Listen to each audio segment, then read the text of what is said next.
Liquor scam విషయానికి వద్దాం. Case ప్రస్తుతం ప్రాథమిక విచారణ దశలో ఉంది.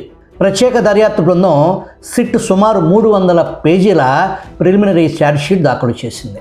330 మంది సాక్షుల స్టేట్మెంట్ రికార్డు చేశారు. అందులో 164 కింద కోర్టులో జడ్జి ముందు అనేక మంది స్టేట్మెంట్స్ రికార్డ్ చేశారనేది మనకు అందుతున్న సమాచారం.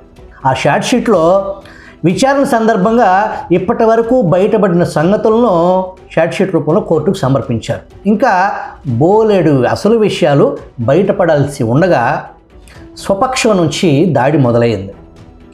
ఈ ఛార్జ్షీట్పై పోస్ట్మార్టం రిపోర్టులు తయారు చేసి వాట్సాప్ గ్రూప్స్లో షేర్ చేశారు. ఇది మనం లోతుగా పరిశీలన చేయాల్సిన అంశం. జగన్ రెడ్డిని కాపాడే విధంగా ఈ ఛార్జ్షీట్ ఉందని, జగన్ పేరు అందులో అసలు లేదని, పెద్దిరెడ్డి మిథున్ రెడ్డికి బెయిల్ సహకరించడం కోసమే హడావుడిగా ఆ ఛార్జ్షీట్ వేశారని, లీగల్ టీంకు దర్యాప్తు అధికారులకు మధ్య పోడ్చలేని అగాధమని, అడ్వకేట్ జనరల్ పనితీరుపై నీలి నీడలు అనేది ఆ కథనాల అసలు సారాంశం.